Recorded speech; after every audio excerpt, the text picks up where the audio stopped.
Iris McLean se tenait près de la fenêtre de la grande maison, observant un cavalier approcher de la demeure. Son cœur battait la chamade, non pas d'excitation, mais de tension. Aujourd'hui, tout allait changer. Elle ajusta la simple robe grise de servante, qui lui semblait si étrangère après des mois de deuil en soie noire. Ses cheveux, d'habitude arrangés en une coiffure sophistiquée, étaient maintenant rassemblés en un simple chignon et dissimulés sous une coiffe blanche. Dans le miroir, une inconnue la regardait, une jeune femme d'origine modeste cherchant du travail. C'est ainsi qu'elle devait paraître aux yeux du nouveau régisseur. Son père était mort 3 mois plus tôt, lui laissant le ranch du fer à cheval d'argent et une multitude de questions sans réponse. L'argent disparaissait des comptes, le bétail se volatilisait, et les ouvriers chuchotaient à propos d'étranges incidents. L'ancien régisseur Harris était parti subitement juste après les funérailles, sans donner d'explication. Iris en était certaine. Quelqu'un parmi les hommes de son père avait trahi sa confiance. Le bruit des sabots se fit plus fort. Iris s'éloigna de la fenêtre et se dirigea vers l'entrée de service. Selon le plan, elle devait apparaître depuis la cuisine, comme si elle travaillait déjà dans la maison. La vieille Bessie, la seule domestique au courant de la vérité, accueillerait le nouveau régisseur et la présenterait comme la nouvelle femme de chambre. Son cœur battait si fort qu'Iris craignait que ses battements ne la trahissent. Elle n'avait jamais menti à une telle échelle, jamais prétendu être quelqu'un d'autre. Mais elle n'avait pas le choix. C'était le seul moyen de découvrir ce qui se passait dans la maison de son enfance pendant qu'elle étudiait dans un pensionnat pour jeunes filles mbnfilles de bonne famille à San Francisco. La porte d'entrée grinça et une voix d'homme grave se fit entendre. « Bonjour, je suis Ronan O'Connor. On m'attend. » Iris se figea près de la porte de la cuisine. Sa voix était douce mais assurée, avec un léger accent irlandais qui la rendait particulièrement chaleureuse. Elle ne s'attendait pas à ça. La plupart des régisseurs qu'elle connaissait parlaient d'un ton sec et autoritaire. « Bien sûr, monsieur O'Connor, » répondit Bessie. « Entrez dans le bureau. Mademoiselle McLean a laissé tous les documents pour vous. Elle est en voyage pour des affaires de famille. » Iris tressaillit. Même entendre ce mensonge était douloureux. Mais tel était leur accord avec Bessie. Officiellement, Iris McLean était chez des parents dans l'Est, pleurant son père. Et dans la maison travaillait une certaine Evie, une jeune fille d'une famille pauvre qui avait besoin de travail. « Je comprends, » dit l'étranger, et sa voix laissait transparaître une sympathie sincère. La perte d'un père est une épreuve difficile pour une jeune femme. Iris ferma les yeux. Il ne savait pas qu'il parlait d'elle, mais ses paroles résonnèrent douloureusement dans sa poitrine. Son père avait vraiment été tout pour elle, un parent, un ami, un mentor. Sa mort avait laissé un vide impossible à combler. « Voici notre nouvelle femme de chambre, Ivy », la présenta Bessie quand Iris se décida enfin à sortir de la cuisine. Elle leva les yeux et croisa le regard de Ronan O'Connor. Le monde sembla s'arrêter un instant. Il n'était pas comme elle l'avait imaginé, grand, mais pas massif, avec de larges épaules sous une simple veste brune. Ses cheveux sombres étaient légèrement décoiffés par le voyage, et ses yeux verts la regardaient attentivement, mais sans la froideur qu'elle avait l'habitude de voir chez les hommes d'affaires. Son visage portait la marque d'une fatigue, non pas physique, mais morale, comme s'il avait lui aussi perdu quelque chose d'important. « Ravi de vous rencontrer, mademoiselle Ivy, » dit-il en retirant son chapeau. Sa voix était encore plus douce lorsqu'il s'adressait à elle. « J'espère que nous pourrons bien travailler ensemble. » Iris hocha la tête, ne faisant pas confiance à sa propre voix. Quelque chose dans son regard la mettait à nu, comme s'il voyait plus qu'il n'aurait dû. Mais c'était impossible. Ils se rencontraient pour la première fois. « Vous me montrez les documents ?» demanda Ronan à Bessie. Mais ses yeux restèrent fixés sur Iris. « Bien sûr, monsieur O'Connor. Ivy, apporte le thé au bureau. » Iris acquiesça avec gratitude et se hâta vers la cuisine. Ses mains tremblaient en disposant les tasses sur le plateau. Elle ne s'attendait pas à ce que cette rencontre soit si personnelle. Il y avait quelque chose dans son regard qui lui faisait oublier le but de son stratagème. Quand elle entra dans le bureau de son père avec le plateau, Ronan examinait les documents étalés sur l'imposant bureau en chêne. À son arrivée, il leva la tête et sourit. Simplement, sans la politesse forcée. « Merci, mademoiselle Ivy. Vous êtes bien aimable. » Iris posa le plateau sur le bord du bureau, s'efforçant de ne pas regarder les papiers. Parmi eux se trouvaient des rapports financiers qui pouvaient en dire long à un œil attentif. Et Ronan était manifestement attentif. « Quelque chose cloche avec les chiffres, » remarqua-t-il comme s'il lisait dans ses pensées. « Les dépenses en fourrage ne correspondent pas au nombre de têtes de bétail. » Iris se figea. Elle avait remarqué cette même incohérence un mois plus tôt, mais ne savait pas quoi en faire. L'ancien régisseur Harris avait toujours affirmé que tout allait pour le mieux. « Excusez-moi, monsieur, je ne m'y connais pas en ces matières, » dit-elle doucement. Ronan la regarda attentivement. Une lueur de surprise passa dans ses yeux. « Bien sûr. Je vous prie de m'excuser. Je n'aurais pas dû vous importuner avec des questions de travail. » Mais son regard s'attarda sur son visage une seconde de plus que nécessaire. Iris sentit le rouge lui monter aux joues et se dirigea précipitamment vers la porte. « Mademoiselle Ivy » l'appela Ronan. Elle se retourna. « Si vous voyez quelque chose d'étrange dans la maison ou sur le domaine, faites-le-moi savoir. Le moindre détail pourrait avoir son importance. » Iris hocha la tête et sortit, mais ses paroles résonnaient dans sa tête. Lui aussi soupçonnait que quelque chose n'allait pas. Cela aurait dû la réjouir. Le nouveau régisseur n'était donc pas impliqué dans les problèmes du ranch, mais pour une raison inconnue, elle ne ressentait qu'une inquiétude grandissante. Dans le couloir, elle s'adossa au mur et ferma les yeux. Le jeu venait à peine de commencer, et elle sentait déjà qu'elle perdait le contrôle. Ronan O'Connor ne la regardait pas comme une domestique, il la regardait comme une femme. Et c'était la chose la plus dangereuse qui pouvait arriver à son plan. Le soir, alors que les derniers rayons du soleil tintaient les prairies d'or, Iris était assise dans sa petite chambre mansardée, celle où avait autrefois vécu une véritable femme de chambre. De la fenêtre, la vue sur les pâturages était magnifique, mais elle regardait en direction de la maison principale, où les fenêtres du bureau étaient éclairées. Ronan travaillait encore, étudiant les documents et les registres. Elle voyait sa silhouette dans la fenêtre illuminée. Il était assis, penché sur les papiers, et prenait des notes de temps à autre. Son dévouement au travail était impressionnant, mais aussi inquiétant. Plus il étudiait attentivement les affaires du ranch, plus il se poserait de questions. Un léger coup à la porte interrompit ses pensées. « Ivy, c'est moi », fit la voix de Bessie. La vieille intendante entra avec un plateau sur lequel se trouvait une assiette de ragoût et une tasse de lait. « Tu n'as presque rien mangé au dîner, mon enfant. L'inquiétude n'est pas bonne conseillère pour un estomac vide. » Iris accepta la nourriture avec gratitude. Mais l'appétit n'y était pas. « Que penses-tu de lui, Bessie ?» La vieille femme s'assit sur le bord du lit et la regarda attentivement. « De Monsieur O'Connor ? Un homme bien, je crois. Il n'a pas dans les yeux cette cupidité qu'avait Harris, et il est poli avec les domestiques, une qualité rare chez les régisseurs. Mais il est trop intelligent, ma chérie, et trop attentif. Il a remarqué que tu ne ressembles pas à une servante ordinaire. Ta façon de parler, tes manières, même la façon dont tu te tiens droite, tout trahit ton éducation. » Iris soupira. C'était exactement ce qu'elle craignait. « Combien de temps pourrais-je tenir ? Cela dépend de toi. Si tu es prudente et que tu ne deviens pas trop intéressée par lui en tant qu'homme. » Les joues d'Iris s'empourprèrent. « De quoi parles-tu ? » ?»« De la façon dont je t'ai vu le regarder, et dont il t'a regardé. À ton âge, ce genre de regard a rarement des conséquences anodines. » Iris se tourna vers la fenêtre. Ronan travaillait toujours, et quelque chose dans sa solitude, dans ce dévouement, touchait son cœur.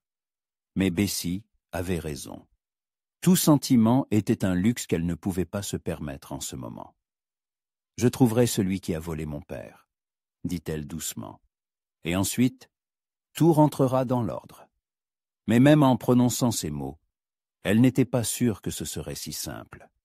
Quelque chose lui disait que l'arrivée de Ronan O'Connor avait changé tous ses plans et que l'histoire prendrait désormais un tout autre chemin. Le deuxième jour commença au son de sabots sous sa fenêtre.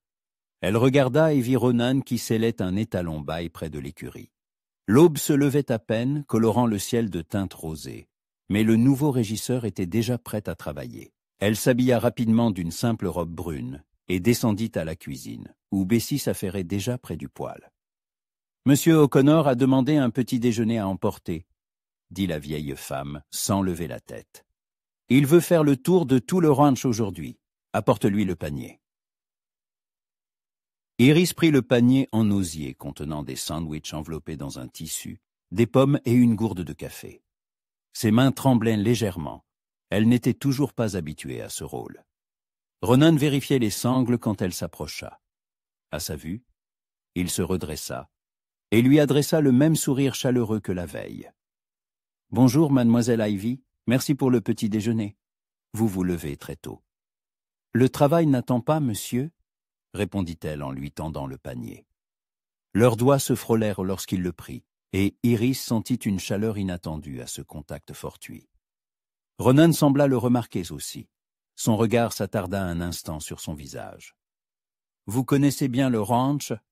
demanda-t-il en attachant le panier à la selle. « Un peu, monsieur. Je suis ici depuis peu. » Ce n'était pas un mensonge. En tant que femme de chambre, Ivy n'était effectivement arrivée que la veille. Mais pour une raison quelconque, dire des demi-vérités à cet homme devenait de plus en plus difficile. « Alors, peut-être pourriez-vous me tenir compagnie ?» proposa Ronan.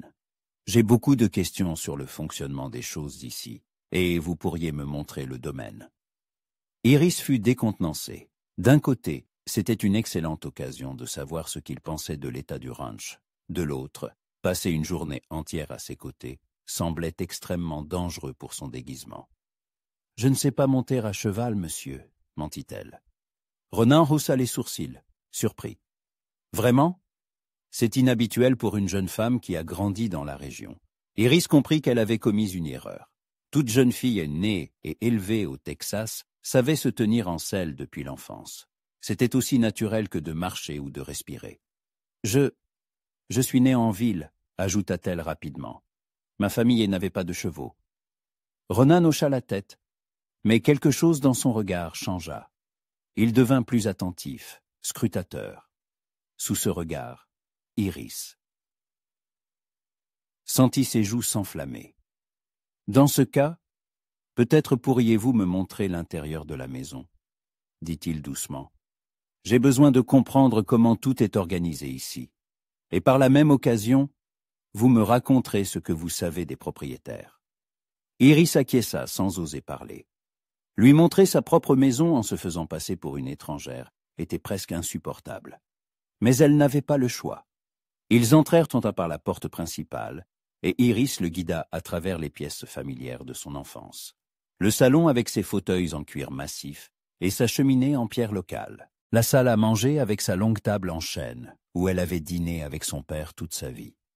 La bibliothèque aux étagères montant jusqu'au plafond, où elle passait de longues soirées d'hiver. « Une belle maison », remarqua Ronan en examinant les portraits sur les murs. « On sent que des gens de goût ont vécu ici. » Il s'arrêta devant le portrait de sa mère, une femme élégante en robe bleue, aux cheveux sombres et aux yeux bienveillants. « C'est Madame McLane ?» demanda-t-il. « Oui, monsieur. Elle est morte quand Mademoiselle Iris était enfant. » Iris prononça ces mots avec difficulté. Regarder le portrait de sa mère en présence d'un étranger était douloureux, mais parler d'elle-même à la troisième personne était encore pire. « Une belle femme, » dit Ronan à voix basse, « et triste. On voit une sorte de chagrin dans ses yeux. » Iris tressaillit. Peu de gens remarquaient ce détail du portrait. Mais Ronan avait raison. Le portrait avait été peint alors que les médecins lui avaient déjà annoncé la vérité sur sa maladie. Il y avait en effet dans ses yeux l'ombre d'une séparation imminente. Vous êtes très observateur, monsieur, dit-elle, s'efforçant de garder une voix égale. Une habitude, répondit-il, mais il continuait de regarder le portrait. La fille ressemble-t-elle à sa mère? La question la prit au dépourvu. Iris sentit son cœur manquer un battement. On dit que oui, mais je n'ai jamais vu mademoiselle Iris. Ronan se tourna vers elle, et une lueur étrange brilla dans ses yeux verts. C'était comme s'il étudiait son visage, le comparant à quelque chose. « Je vois », dit-il enfin, mais son ton était devenu plus prudent. Ils passèrent dans le bureau de son père, où Ronan se plongea de nouveau dans les documents. Iris fit semblant de dépoussiérer les étagères, mais en réalité, elle suivait attentivement sa réaction. « Mademoiselle Ivy » appela-t-il après un moment. « Oui, monsieur. Que savez-vous de l'ancien régisseur? De monsieur Harris ?» Iris se tourna prudemment vers lui. C'était exactement la question qu'elle attendait. « Peu de choses, monsieur.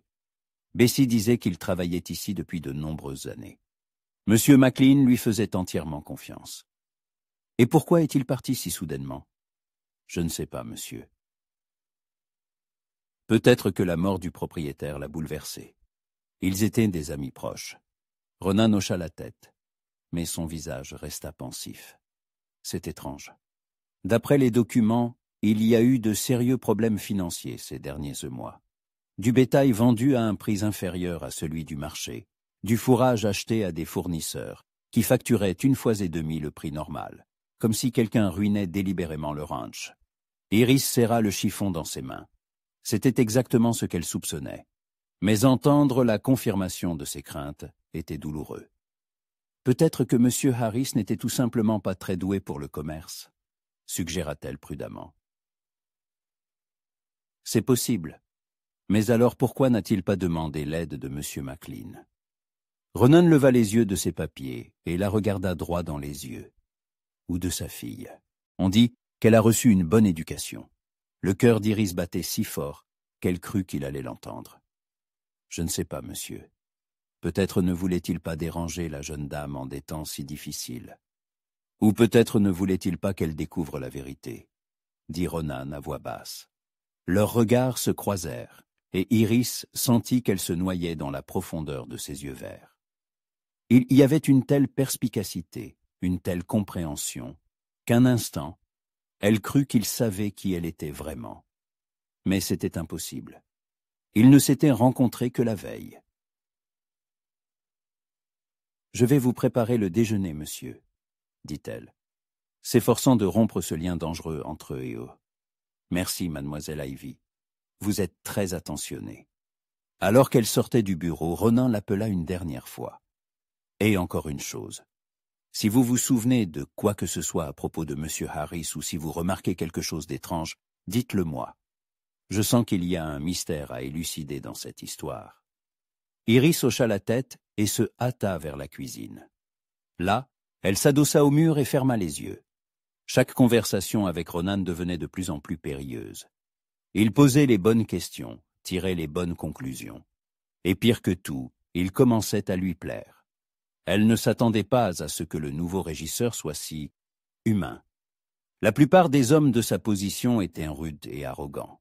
Mais Ronan lui parlait comme à une égale, la regardait avec un intérêt sincère, et non avec une politesse condescendante. Et c'était le plus grand danger de tous.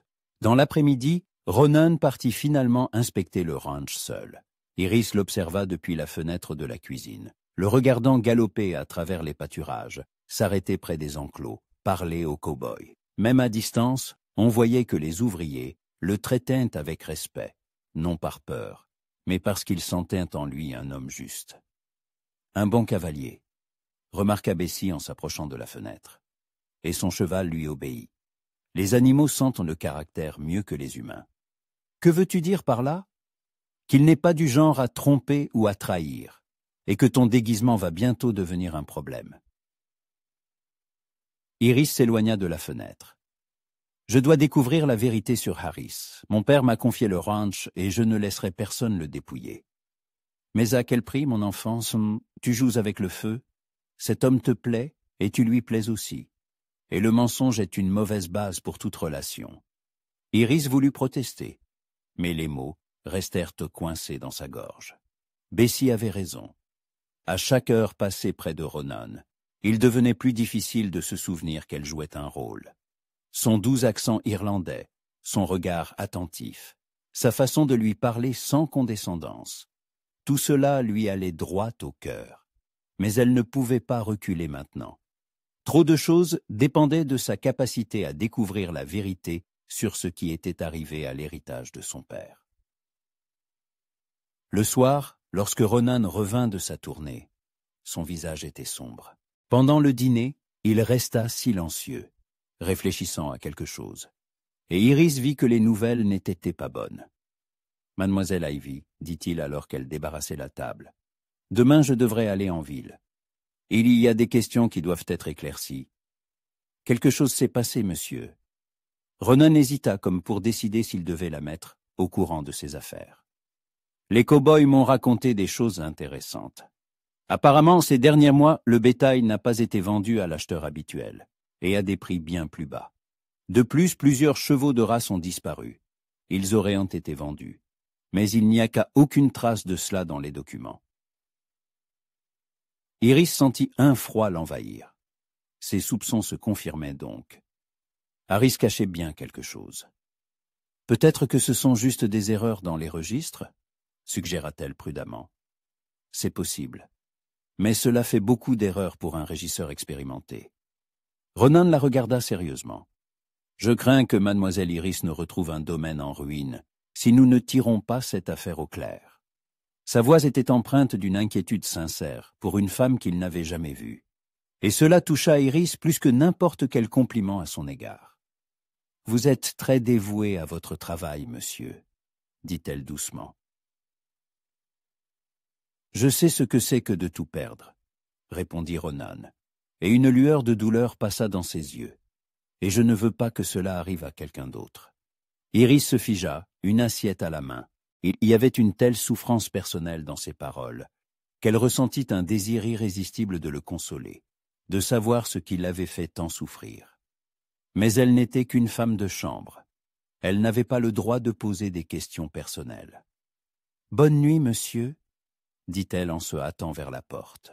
« Mademoiselle Ivy. » Elle se retourna. « Merci pour cette journée.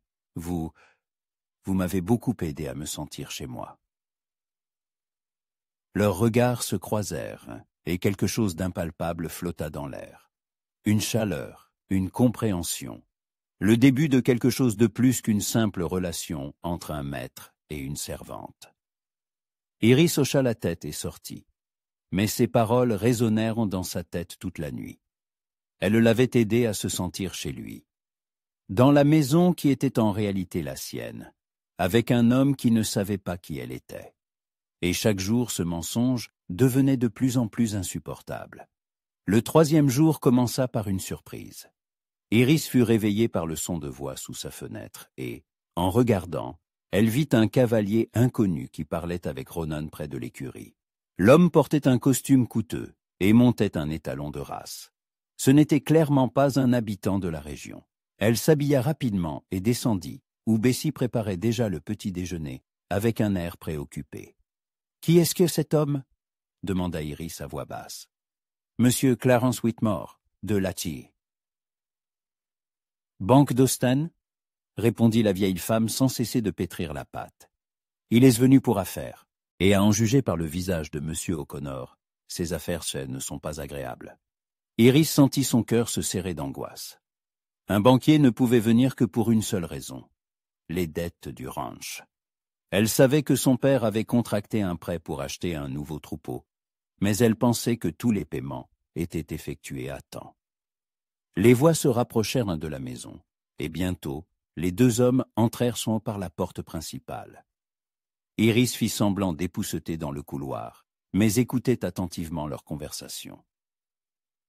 « Vous comprenez, monsieur O'Connor, la banque ne peut plus attendre. » disait Whitmore d'une voix sèche et désagréable. 3 mois de retard sur le prêt, c'est une violation sérieuse des termes du contrat. Je n'ai appris l'existence de cette dette qu'hier. répondit calmement Ronan. Il n'y en avait aucune mention dans les documents laissés par le précédent régisseur. Ce n'est pas notre problème. Le contrat a été signé par le défunt Monsieur Maclean en personne. Le montant de la dette s'élève à 5 000 $ plus les intérêts. Si le paiement n'est pas effectué dans les 2 semaines, nous serons contraints de saisir la propriété. Iris se retint à grand-peine de pousser un cri d'horreur. 5 000 $. C'était une somme énorme, plus que ce que le ranch rapportait en un an dans les meilleures années. D'où venait une telle dette? J'ai des questions concernant ce prêt, dit Ronan. Selon les registres, l'argent a été emprunté pour l'achat de bétail, mais je ne vois aucune augmentation correspondante du cheptel. Peut-être que le bétail a été vendu ou est mort de maladie. Cela ne concerne pas la banque. Nous ne sommes intéressés que par le remboursement de la dette. Alors j'aimerais voir l'original du contrat et tous les documents relatifs au prêt. Des notes d'acier apparurent dans la voix de Ronan, qu'Iris n'avait jamais entendues auparavant. Le doux Irlandais s'était soudainement transformé en un homme d'affaires intransigeant. Pourquoi cela? La méfiance se fit entendre dans la voix du banquier. Parce que je suis le régisseur de ce ranch et que je suis responsable de sa situation financière. Et parce qu'il y a trop d'étrangeté dans cette histoire. Whitmore resta silencieux, réfléchissant manifestement à sa réponse. Très bien. Venez à la banque demain matin et nous vous montrerons tous les documents. Mais cela ne changera rien à l'affaire. La dette doit être remboursée. Nous verrons bien, répondit froidement Ronan. Après le départ du banquier, Iris trouva Ronan dans le bureau. Il était assis à la table, penché sur les rapports financiers, le visage plus sombre qu'un nuage d'orage. « Monsieur, dit-elle prudemment, je vous ai apporté du café. » Il leva la tête, et elle vit la fatigue et l'inquiétude dans ses yeux. « Merci, mademoiselle Ivy. Asseyez-vous un instant. » Iris le regarda, surprise. « Monsieur, s'il vous plaît, j'ai besoin de parler à quelqu'un et vous êtes la seule personne dans cette maison qui puisse comprendre la gravité de la situation. » Elle s'assit timidement sur le bord d'une chaise en face du bureau. Ronan se versa du café et regarda pensivement par la fenêtre. La situation est pire que je ne le pensais. Bien pire. Si cette dette était réelle, le ranch pourrait être perdu. Réelle? Ne put s'empêcher de demander Iris. Ronan la regarda attentivement. Je soupçonne que le précédent régisseur n'était pas aussi honnête qu'il le paraissait. Trop d'argent a disparu sans explication. Trop de transactions ont été conclues au détriment du ranch. Iris sentit la colère monter en elle. Harris avait vraiment trahi la confiance de son père. Et maintenant, à cause de ses agissements, elle risquait de perdre la maison de son enfance. « Qu'allez-vous faire ?» demanda-t-elle, s'efforçant de ne pas laisser sa voix trembler. « Demain, j'irai en ville pour examiner tous les documents. Ensuite, j'essaierai de trouver Harris et de découvrir la vérité. » Ronan la regarda droit dans les yeux. « En attendant, dites-moi, honnêtement, mademoiselle Ivy, que savez-vous de la fille de Monsieur Maclean ?» La question était si inattendue qu'Iris faillit laisser tomber sa tasse. « Rien de spécial, monsieur. Seulement ce que Bessie m'a raconté. » « Et que vous a raconté Bessie exactement ?» Iris se sentit prise au piège de son propre mensonge. Qu'elle est jeune et instruite, et qu'elle aimait beaucoup son père. Et où est-elle maintenant? Chez des parents dans l'Est, monsieur. Elle pleure son père. Ronan hocha la tête, mais le doute se lisait dans ses yeux. C'est étrange. Si c'était mon héritage, je ne serais pas parti en laissant les affaires dans un tel état. Surtout s'il y a des soupçons sur l'honnêteté du régisseur. Peut-être qu'elle n'est pas au courant des problèmes, dit doucement Iris. C'est possible. Mais toute personne sensée exigerait un rapport sur l'état des affaires après la mort d'un parent. Ronan se pencha en avant, à moins qu'elle n'ait de bonnes raisons de ne pas se montrer ici. Le cœur d'Iris battait si fort qu'elle craignait qu'il ne l'entende. Ses paroles cachaient une supposition qui l'effrayait. « Quelle raison, monsieur ?» Je ne sais pas.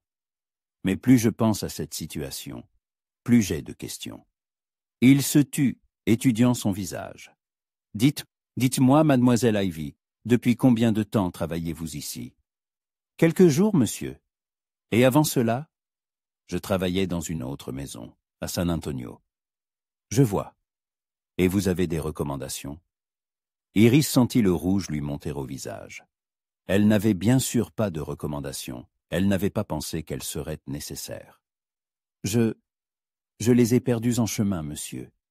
La diligence a été attaquée, et toutes mes affaires ont disparu. Ronan hocha la tête, mais son regard devint encore plus insistant. Quelle mésaventure! Et vous n'avez pas de famille? Non, monsieur. Je suis orpheline. Comme mademoiselle McLean maintenant. Ces mots la frappèrent de plein fouet. Iris était vraiment une orpheline, la fille unique ayant perdu son seul parent. Et se faire passer pour une autre dans sa propre maison devenait de plus en plus pénible. « Oui, monsieur », murmura-t-elle.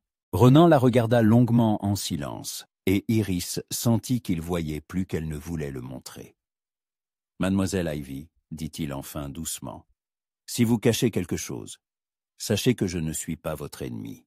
Quoi qu'il soit arrivé, je suis du côté de la justice. » Ces mots faillirait briser sa détermination. Elle avait si envie de lui dire la vérité, de se confier à cet homme qui la regardait avec une telle compréhension. Mais elle ne pouvait pas prendre ce risque. Pas encore. « Je ne cache rien d'important, monsieur, » dit-elle en se levant. « Je dois préparer le déjeuner. » Mais alors qu'elle se dirigeait vers la porte, Ronan l'appela. « Mademoiselle Ivy, soyez prudente. Si mes soupçons sont fondés, il pourrait y avoir ici des gens qui n'ont aucun intérêt à ce que la véritable propriétaire du ranch apparaisse. » Iris se retourna et croisa son regard sérieux. « Que voulez-vous dire? » Que trop d'argent a disparu pour que ce soit de la simple négligence. Quelqu'un a ruiné le ranch de manière délibérée, et cette personne ne voudra pas que la vérité éclate. Iris hocha la tête et sortit du bureau, mais ses paroles résonnaient dans sa tête. Ronan ne soupçonnait pas seulement un détournement de fonds, mais un véritable complot. Et s'il avait raison, son déguisement pourrait être non seulement une tromperie, mais aussi une protection. Le soir même, alors que Ronan était parti en ville pour des affaires urgentes, Iris se décida à une démarche désespérée. Elle attendit que Bessie s'endorme et se glissa dans le bureau de son père. À la lueur d'une bougie, elle examina attentivement tous les documents que Ronan avait consultés. Rapports financiers, factures, correspondances avec les fournisseurs. Tout cela dessinait le tableau d'une tromperie systématique. Harris avait effectivement vendu du bétail à des prix sous-évalués, acheté du fourrage à des fournisseurs douteux à un coût exorbitant et empoché la différence. Mais la découverte la plus terrible l'attendait au bas de la pile de documents. C'était une lettre du banquier Whitmore à Harris, datée d'1 mois avant la mort de son père. Elle parlait d'un accord et d'une commission supplémentaire pour service rendu. Le sens était clair. Le banquier et le régisseur agissaient de concert, pillant le ranch. Iris serra la lettre dans sa main, sentant la rage bouillir en elle. Ils avaient tué son père. Peut-être pas directement, mais leur tromperie et leur trahison avaient certainement accéléré sa mort.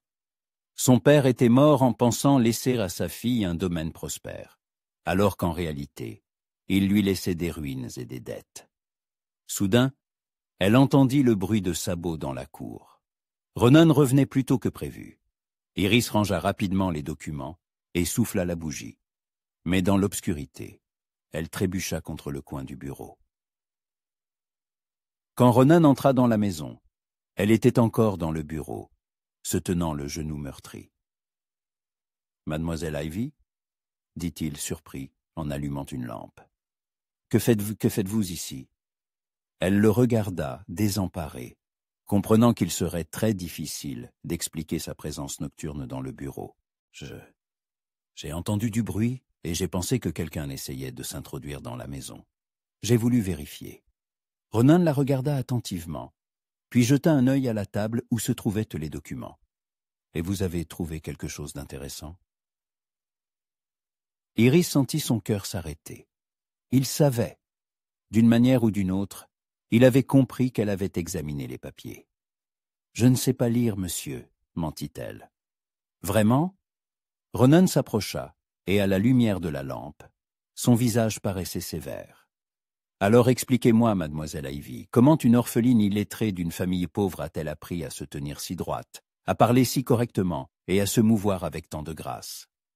Iris recula d'un pas, sentant le mur se rapprocher dans son dos. « Je ne comprends pas de quoi vous parlez, monsieur. Je pense que si. Et je pense même que vous comprenez bien plus que vous ne voulez le montrer. » Ronan fit un pas de plus. « La question est de savoir qui vous êtes réellement. Et pourquoi vous vous faites passer pour une femme de chambre dans cette maison. » Le jeu était terminé.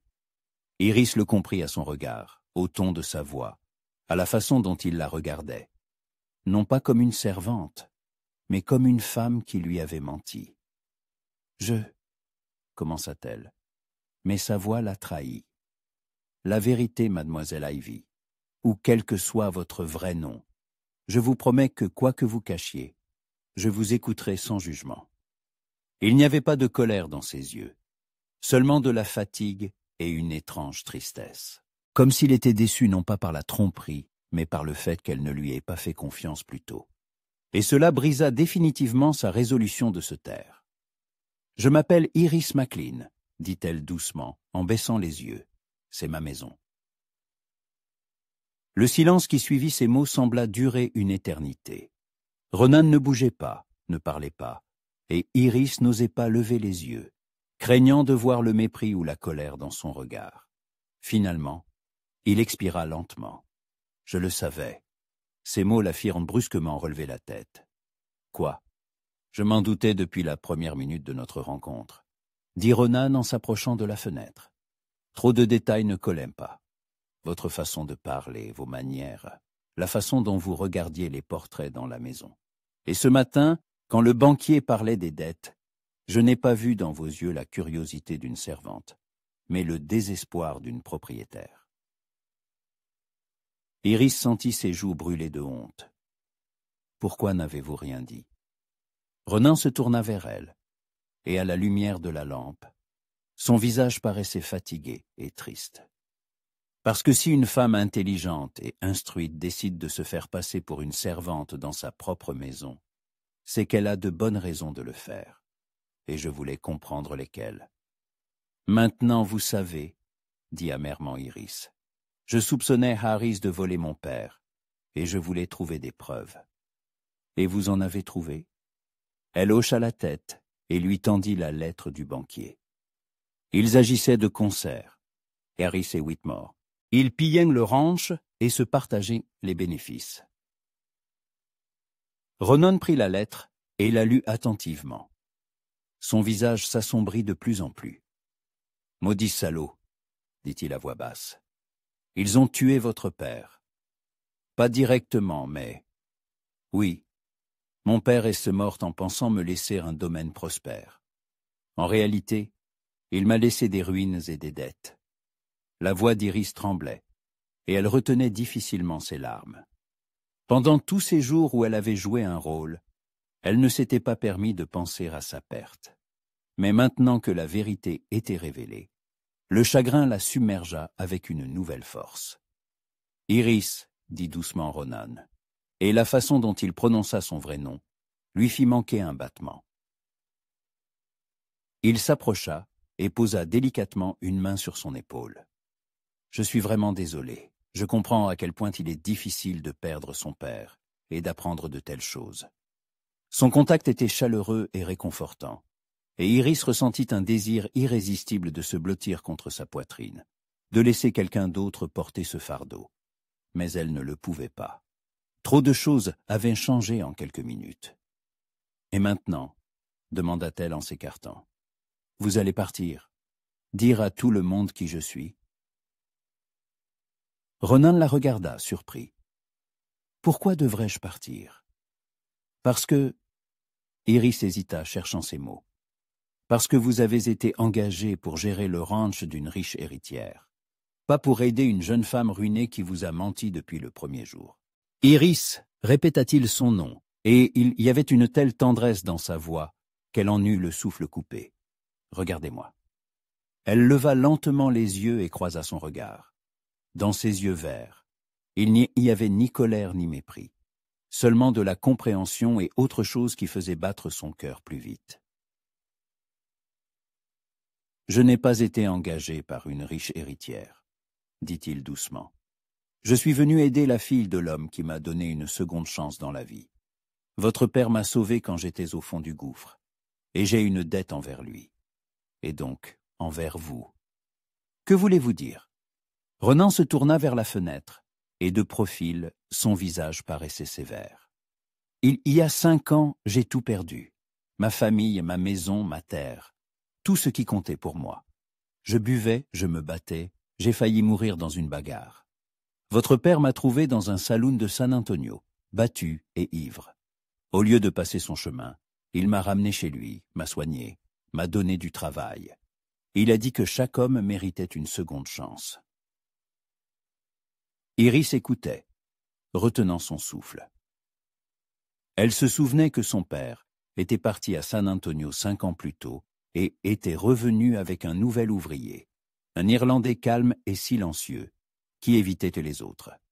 Mais elle n'aurait jamais pensé que c'était Ronan. « Vous avez travaillé pour nous avant ?»« 2 ans. Ensuite, votre père m'a aidé à trouver un poste de régisseur dans un autre ranch.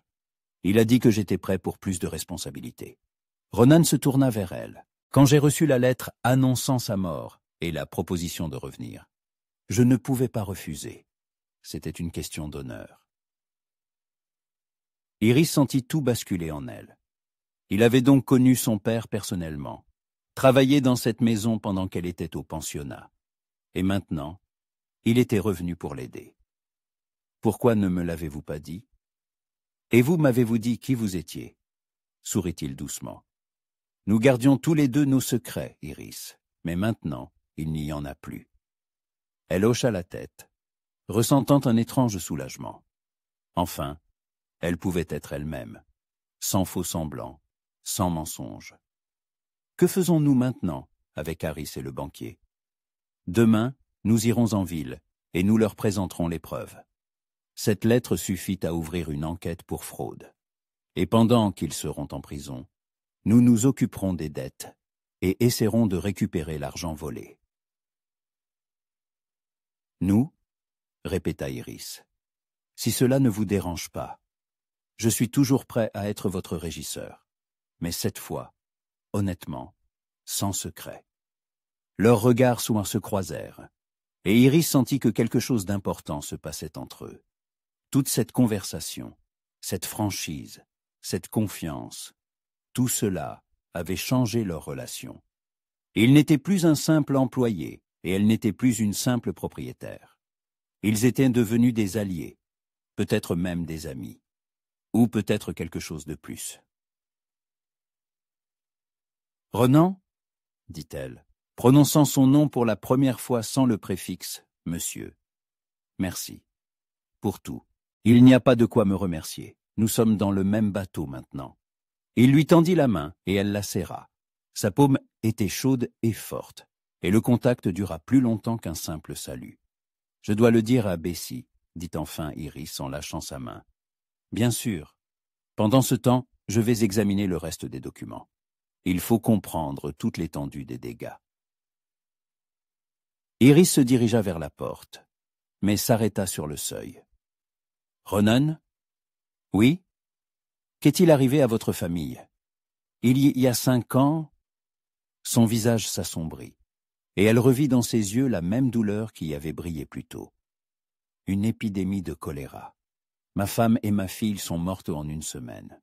Je n'ai pas pu les sauver. » Le cœur d'Iris se serra de compassion. Maintenant, elle comprenait d'où venait cette tristesse dans ses yeux, cette prudence dans ses relations avec les autres. « Je suis vraiment désolée, » dit-elle doucement. « C'était il y a longtemps. La douleur s'est apaisée, mais les cicatrices sont restées. » Il essaya de sourire. « Allez voir Bessie. On se voit demain matin. » Iris hocha la tête et sortit, Mais ces paroles résonnaient dans sa tête. Il avait perdu sa femme et son enfant, ce qu'un homme peut avoir de plus cher. Et maintenant, elle comprenait pourquoi il abordait toute relation avec tant de prudence, pourquoi il y avait toujours cette tristesse cachée dans son regard. Bessie réagit à la nouvelle avec soulagement. « Dieu merci, cette comédie est enfin terminée », dit la vieille femme en serrant Iris dans ses bras. « Je voyais à quel point c'était difficile pour toi de faire semblant, mon enfant, surtout à ses côtés. Que veux-tu dire? Que tu es en train de tomber amoureuse de lui, et lui de toi. Et chaque jour il devenait de plus en plus difficile de le cacher. » Iris sentit le rouge lui monter aux joues. « Ne dis pas de bêtises, Bessie. Nous venons juste de faire connaissance. » « Ma chère petite, » sourit l'intendante, « j'ai vu comment vous vous regardez. Ce ne sont pas des regards d'étrangers. » Iris voulut protester, mais les mots restèrent coincés dans sa gorge. Bessie avait raison. Ce qu'elle ressentait pour Ronan avait depuis longtemps dépassé la simple sympathie. Sa douceur, sa force, sa capacité à comprendre sans mots, tout cela lui allait droit au cœur. Et ce soir, quand il avait réagi à sa tromperie avec une telle compréhension, il avait définitivement conquis son cœur. « Mais c'est impossible, » dit-elle doucement. « Il pleure encore sa femme. Et moi, je ne sais même plus qui je suis maintenant. La propriétaire d'un ranch en ruine, une jeune femme sans dot. Tu es une femme capable de sentiments profonds. Et lui aussi. Le reste n'est que détail. » Bessie lui tapota la main et se dirigea vers la porte. « Maintenant, va dormir. Demain, vous avez une journée importante. Et souviens-toi, plus de secrets entre vous.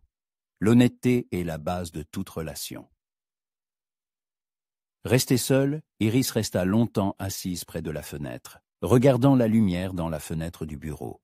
Ronan travaillait toujours, étudiant les documents, essayant de trouver un moyen de sauver son héritage. Il ne se connaissait que depuis 3 jours.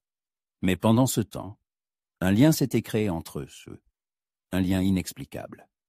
Peut-être était-ce la confiance née d'un malheur commun, peut-être la compréhension qui naît entre des personnes ayant subi des pertes, ou peut-être quelque chose de plus profond et de plus important. Iris ne savait pas comment nommer ses sentiments. Elle savait seulement que demain, quand ils iraient en ville côte à côte, elle ne serait pas simplement la propriétaire du ranch aux côtés de son régisseur. Elle serait une femme aux côtés d'un homme qui commençait à signifier plus pour elle qu'il n'aurait dû. Et c'était à la fois merveilleux et effrayant. La lumière s'éteignit dans la fenêtre du bureau. Ronan avait fini de travailler et devait être parti se coucher. Demain, une confrontation les attendait avec ceux qui avaient volé son père. Mais pour une raison quelconque, Iris ne pensait pas à la lutte à venir, mais à la façon dont ses yeux avaient changé quand il avait appris la vérité. Quelque chose de nouveau y était apparu. Pas seulement de la compréhension, mais une véritable proximité. Pour la première fois depuis des mois après la mort de son père, elle ne se sentait plus seule au monde. Le 4e jour, Iris fut accueillie par la lumière du soleil, qui filtrait à travers les rideaux de sa vraie chambre, celle de la maîtresse de maison. Pour la première fois depuis des jours, elle se réveillait dans son propre lit, sous le portrait de sa mère, entourée des objets familiers de son enfance. Mais cela ne lui apporta aucune joie. Aujourd'hui, elle devait se rendre en ville et affronter les personnes qui avaient trahi la confiance de son père. Elle enfila sa plus belle robe bleu foncé, sobre mais élégante, parfaite pour une réunion d'affaires. Elle arrangea ses cheveux en une coiffure soignée et mit les seuls bijoux qui lui restèrent de sa mère. De petites boucles d'oreilles en perles. Dans le miroir, la véritable Iris McLean la regardait. L'héritière du ranch, la fille d'un homme respecté. Quand elle descendit pour le petit déjeuner, Ronan l'attendait déjà dans la salle à manger. Lui aussi s'était habillé de manière formelle. Costume noir, chemise blanche. Cheveux bien coiffés. Mais le changement le plus important était dans son regard. La prudence de la veille avait disparu, laissant place à une sollicitude ouverte. « Bonjour Iris, dit-il en se levant à son arrivée. « Bonjour Ronan. » Ils se regardèrent pendant quelques secondes, s'habituant à cette nouvelle réalité. Plus de monsieur ni de mademoiselle Ivy. Juste eux, un homme et une femme, se préparant à se battre ensemble pour la justice. « Vous êtes prête ?» demanda-t-il. « Autant que possible. » Le trajet jusqu'à la ville dura 2 heures.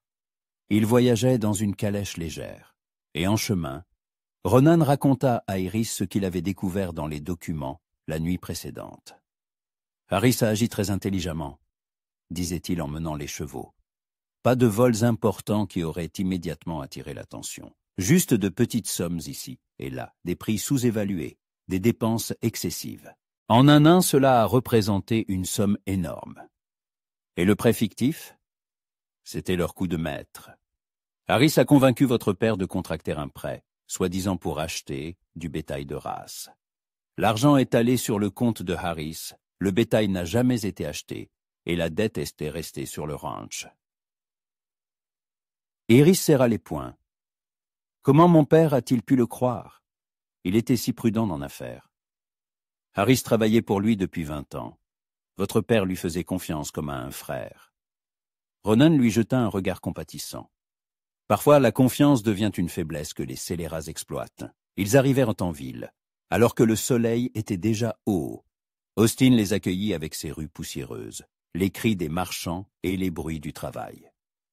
La banque se trouvait sur la rue principale, un imposant bâtiment en briques rouges, avec de massives colonnes. « N'oubliez pas, dit Ronan en aidant Iris à descendre de la calèche, nous ne les accusons pas seulement, nous avons des preuves. Soyez assurés. » Iris hocha la tête, mais tout tremblait en elle. Elle n'avait jamais participé à de telles affaires, ne savait pas comment se comporter avec des gens qui l'avaient trompée. À la banque, ils furent accueillis par Whitmore lui-même. En voyant Iris, son visage changea. De la surprise à l'inquiétude. « Mademoiselle McLean, mais je pensais... On m'avait dit que vous étiez chez des parents dans l'Est. »« Comme vous le voyez, je suis de retour, » répondit froidement Iris. « Et je souhaite discuter de certaines questions financières avec vous. » Whitmore les invita dans son bureau, mais son comportement avait radicalement changé. L'insolence de la veille avait disparu, laissant place à la nervosité. « Alors, monsieur Whitmore, » commença Ronan en étalant les documents sur la table, « nous avons attentivement examiné les conditions du prêt que vous avez accordé à monsieur McLean. Et qu'est-ce qui vous dérange? Tout est conforme à la loi. Ce qui nous dérange, c'est ceci, dit Iris en posant sur la table la lettre du banquier à Harris. Votre correspondance avec le régisseur au sujet de commissions supplémentaires et de accords. Whitmore pâlit en voyant la lettre. Je ne comprends pas de quoi vous parlez. Vous ne comprenez pas? Ronan se pencha en avant. Alors expliquez-nous pourquoi l'argent du prêt n'est jamais arrivé sur le compte du ranch, mais a été transféré directement à Harris, et pourquoi personne n'a contrôlé son utilisation. C'était un accord avec le régisseur. Il était responsable des achats. Quels achats? Demanda sèchement Iris. Du bétail que personne n'a jamais vu? De l'équipement qui ne figure pas dans l'inventaire. Whitmore se mit à transpirer. Ses mains tremblaient alors qu'il tentait de trouver des excuses. Il y a peut-être eu quelques malentendus. Des malentendus? La voix d'Iris devint glaciale. Vous appelez le vol de $5 000 un malentendu. Vous et Harris avez délibérément volé mon père. Et j'exige le remboursement immédiat de l'argent et l'annulation de la dette fictive. Je n'ai pas de tel pouvoir. Alors nous nous adresserons au shérif, dit calmement Ronan. Nous avons suffisamment de preuves pour ouvrir une enquête pénale pour fraude. Ces mots achevèrent Whitmore. Il se prit la tête entre les mains et gémit. C'est la faute de Harry, c'est lui qui a proposé ce plan. Il a dit que le vieil homme allait bientôt mourir de toute façon et que sa fille ne comprendrait rien aux affaires. Je n'ai reçu qu'une petite commission. Où est Harris maintenant? Exigea Ronan. À El Paso, il y a une ferme là-bas, achetée avec l'argent volé. Iris sentit la rage bouillir en elle. Pendant qu'elle pleurait son père, pensant à la ruine, Harris s'achetait une nouvelle vie avec de l'argent volé. Vous rembourserez tout l'argent, dit-elle, et sa voix était d'acier. Chaque centime, ou vous passerez le reste de votre vie en prison. Les 2 heures suivantes se passèrent en négociation avec l'avocat que Whitmore avait appelé d'urgence. Finalement, un accord fut trouvé. La banque rembourserait tous les fonds volés et annulerait la dette fictive en échange de l'abandon des poursuites par Iris. « Et Harris » demanda-t-elle. « La loi s'occupera de lui », promit l'avocat. « Nous enverrons une demande au shérif d'El Paso. Il n'échappera pas à ses responsabilités. » Quand ils sortiront de la banque, le soleil déclinait déjà vers l'ouest. Iris se sentait vidée. La justice avait triomphé, mais cela ne lui rendrait pas son père, ni ne guérirait la douleur de la trahison. « C'est fini, » dit doucement Ronan en l'aidant à monter dans la calèche. Oui, le ranch est sauvé. Ils quittèrent sa femme la ville en silence. Chacun était perdu dans ses pensées, digérant les événements de la journée. Ce n'est que lorsque les paysages familiers remplacèrent notre l'agitation de la ville que Ronan reprit la parole. « Vous avez été magnifique. Aujourd'hui, votre père aurait été fier de vous. » Iris se tourna vers lui, et il vit des larmes dans ses yeux. « Pourquoi est-ce que ça fait si mal?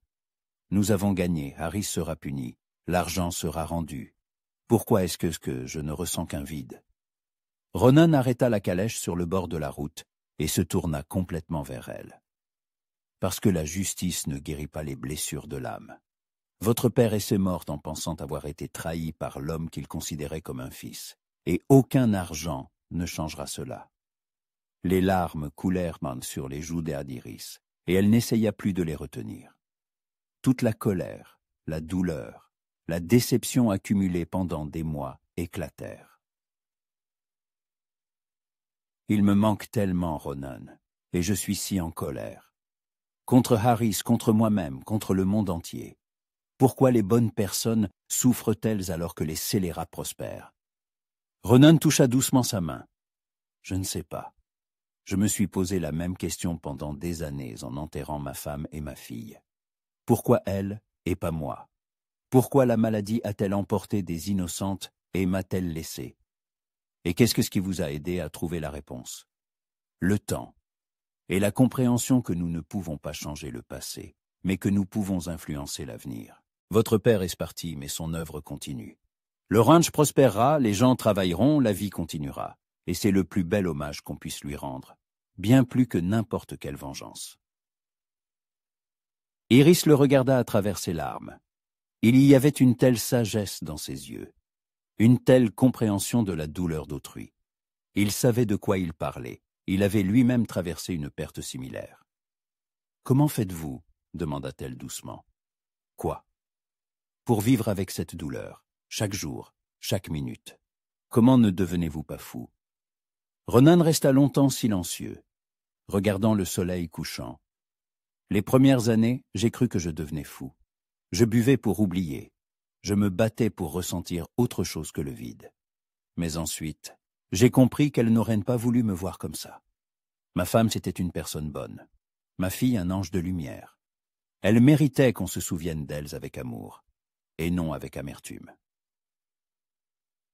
Et ça a aidé ? Ça m'a aidé à recommencer à vivre, pas à oublier. On n'oublie jamais, mais à accepter et à aller de l'avant. Il se tourna vers elle. « Votre père était un homme bon, Iris. Il mérite que sa fille soit heureuse. » Ces mots touchèrent les cordes les plus profondes de son âme. Iris sentit quelque chose de chaud se répandre dans sa poitrine. Pas de la passion, pas de l'attirance, mais quelque chose de plus profond, la compréhension. La confiance, la proximité de 2 âmes qui avaient connu le chagrin et trouvé du réconfort l'une en l'autre. « Ronan, » murmura-t-elle. « Oui, merci, pour tout. De ne pas avoir jugé ma tromperie, de m'avoir aidé aujourd'hui, de comprendre. » Il leva la main et toucha doucement sa joue, essuyant les dernières larmes. « Vous n'avez pas à me remercier. » Son contact était doux et chaleureux. Iris ferma les yeux et, un instant, se laissa simplement savourer cette proximité. Quand elle les rouvrit, Ronan la regardait avec une expression qu'elle n'avait jamais vue auparavant. Dans ses yeux, il n'y avait plus seulement de la compréhension et de la compassion. Quelque chose de nouveau était apparu, une tendresse qui fit s'arrêter son cœur. « Iris » dit-il doucement, et son nom sonna comme un aveu. Elle comprit que quelque chose changeait entre eux. Ce qui avait commencé comme une collaboration professionnelle s'était transformé en amitié et devenait maintenant quelque chose de bien plus profond et important. Mais avant que l'un d'eux ne puisse prononcer les mots qui changeraient tout, un coup de tonnerre retentit dans le ciel. « L'orage approche », dit Ronan en retirant sa main et en levant les yeux au ciel. « Nous devons nous dépêcher. » Il prit les rênes et ils se hâtèrent vers la maison sous le ciel assombri, devançant la pluie. Mais Iris savait que le véritable orage n'était pas dans le ciel, mais dans son cœur, et cet orage ne faisait que commencer. Ils arrivèrent à la maison juste au moment où les premières grosses gouttes de pluie se mirent à frapper le toit de la calèche. Ronan aida Iris à descendre, et ils se précipitèrent à l'intérieur, avant que le ciel ne se déchaîne complètement. Dans le salon, un feu brûlait dans la cheminée. Bessie avait veillé à ce qu'ils rentrent dans une maison chaude. La vieille intendante les accueillit avec une expression anxieuse. « Alors, ça a marché ?»« Tout s'est mieux passé que prévu, » répondit Ronan en enlevant sa veste trempée. « L'argent sera remboursé, la dette annulée. »« Dieu soit loué, » souffla Bessie. « Et Harris ?»« On le trouvera et on le punira, » dit Iris. La justice triomphera. Mais il n'y avait pas de joie dans sa voix. Bessie le remarqua et la regarda attentivement. « Mon enfant, tu as l'air épuisé. Va te changer, je vais préparer un dîner chaud. » Iris hocha la tête et monta, mais dans l'escalier, elle se retourna. Ronan se tenait près de la cheminée, tendant les mains vers le feu, et à la lueur des flammes, son profil paraissait particulièrement noble. Quelque chose se serra dans sa poitrine, un mélange de gratitude, de tendresse et de quelque chose de plus profond qu'elle n'osait pas encore nommer. Dans sa chambre, elle enfila une simple robe d'intérieur et défit ses cheveux. Le miroir reflétait une femme fatiguée mais apaisée. La lutte était terminée, la justice avait triomphé, le ranch était sauvé. Mais pourquoi, au lieu du soulagement, ressentait-elle une étrange anxiété?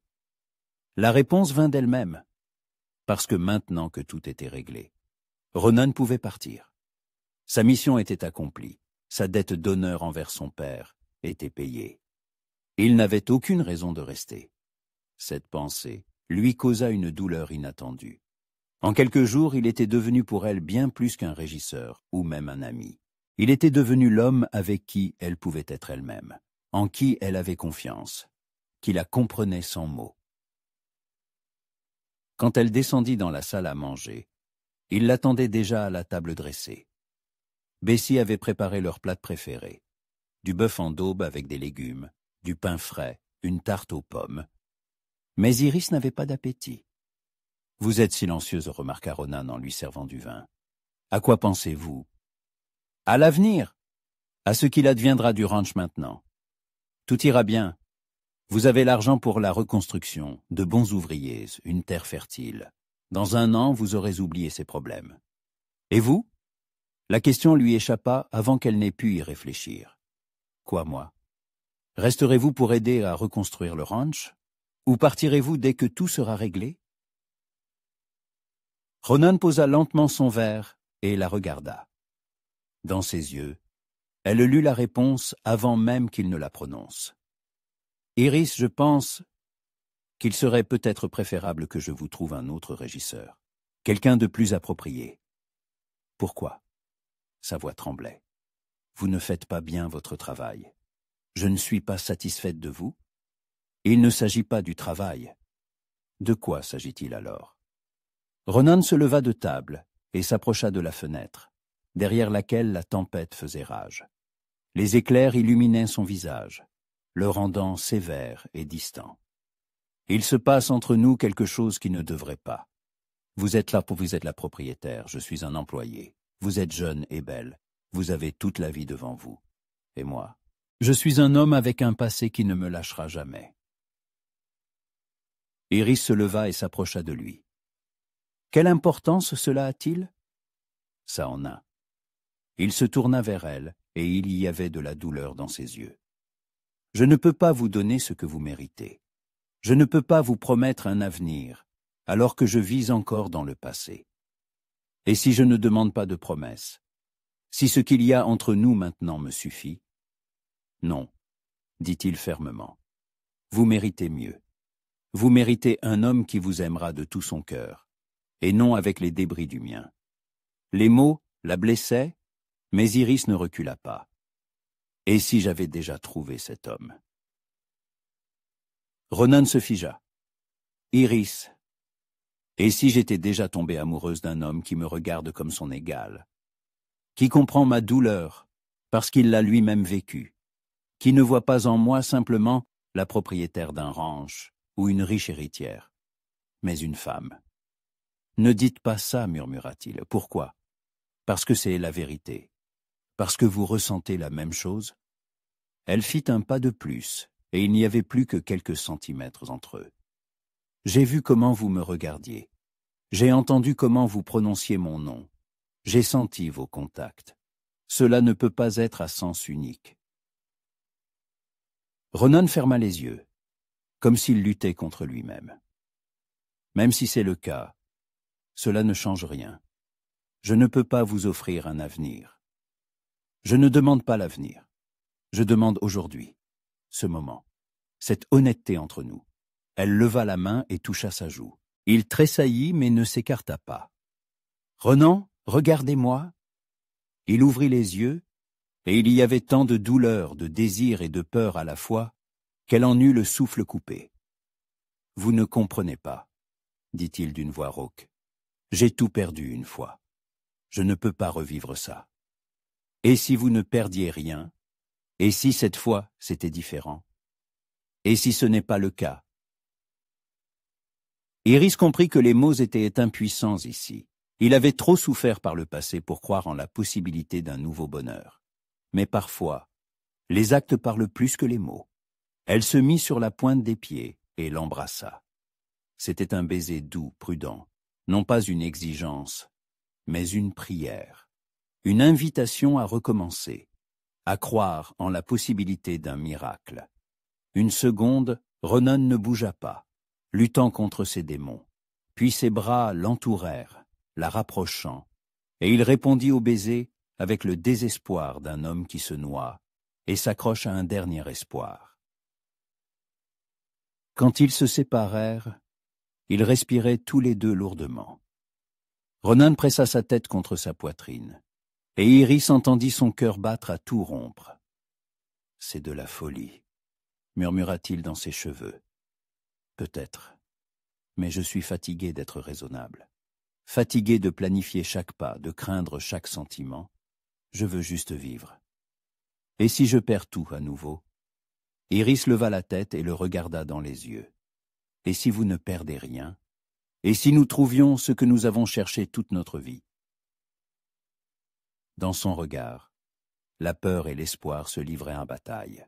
Finalement, l'espoir l'emporta. « Je ne sais pas comment être heureux, » avoua-t-il. « J'ai oublié. » « Alors nous apprendrons ensemble. » Il l'embrassa de nouveau, cette fois sans désespoir, avec la tendresse et la gratitude d'un homme qui a reçu un don immérité. Dehors, l'orage se calmait peu à peu, laissant place à une pluie fine. Dans la cheminée, les bûches crépitaient, créant une atmosphère chaleureuse. Et dans ce cercle de lumière, deux personnes solitaires s'étaient trouvées. « Vous resterez » demanda doucement Iris. « Je resterai, » répondit Ronan, « si c'est ce que vous voulez. Je le veux, pas comme un régisseur, comme l'homme qui peut m'apprendre à rire à nouveau. Et vous, pouvez-vous m'apprendre à aimer à nouveau?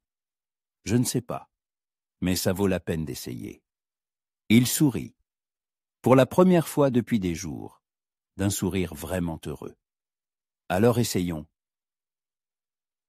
Un an plus tard, le ranch du fer à cheval d'argent était de nouveau prospère. Le bétail paissait dans les verts pâturages, de nouvelles constructions ornaient le domaine, et les ouvriers recevaient de nouveau un salaire juste pour leur travail. Mais les plus grands changements avaient eu lieu dans la grande maison. Le matin, la cuisine était remplie de rires et de conversations. Le soir, le feu brûlait dans la cheminée du salon, devant lequel étaient assis 2 personnes, un homme et une femme, qui avaient trouvé l'un en l'autre ce qu'ils avaient cherché toute leur vie. Iris n'était plus une héritière solitaire, et Ronan n'était plus un homme vivant uniquement dans le passé. Ils étaient devenus une famille, petite mais solide, bâtie sur la confiance, la compréhension et un amour né de l'amitié. Ce soir-là, alors que le soleil se couchait à l'horizon, teintant le ciel de tons dorés, Ronan se tenait sur la véranda et regardait ses terres. Non, pas les siennes, les leurs. Car Iris avait fait de lui non seulement un régisseur, mais un partenaire en tout. « À quoi penses-tu » demanda-t-elle en le rejoignant avec 2 tasseaux de café. « À la façon étrange dont la vie est faite. Il y a un an, je n'étais personne. Un homme sans avenir, vivant de souvenirs. Et maintenant ?» Il passa un bras autour de ses épaules, la rapprochant de lui. « Et maintenant, je sais que ton père avait raison. Tout le monde mérite une seconde chance. Et j'ai eu la mienne. » Iris sourit et se blottit contre lui. « Nous avons tous les 2 une autre chance. Pour une nouvelle vie, un nouvel amour, un nouveau bonheur. Tu n'as pas peur? Plus maintenant. À tes côtés, je n'ai peur de rien. » Ils restèrent enlacés, regardant la terre qui était devenue le symbole de leur amour. Ici, au milieu des vastes prairies du Texas, 2 cœurs solitaires s'étaient trouvés. Et ce n'était que le début de leur histoire. Dans la maison, Bessie les attendait avec le dîner. Dans les pâturages, les chevaux paissaient paisiblement. Et dans le ciel, les premières étoiles s'allumaient. La vie continuait, pleine d'espoir et de possibilités. Et dans le jardin, les roses qu'Iris avait plantées en mémoire de son père fleurissaient. Maintenant, elle le savait. Il aurait été heureux de la voir ainsi. Non pas la jeune fille qui lui avait dit adieu un an plus tôt, mais une femme qui avait trouvé son amour et sa place dans le monde. Le Far West pouvait être rude et impitoyable. Mais parfois, sous le ciel infini des prairies, des miracles se produisaient. Et le plus grand de tous, c'est quand 2 cœurs se trouvent et décident de cheminer ensemble dans la vie, quoi qu'il arrive.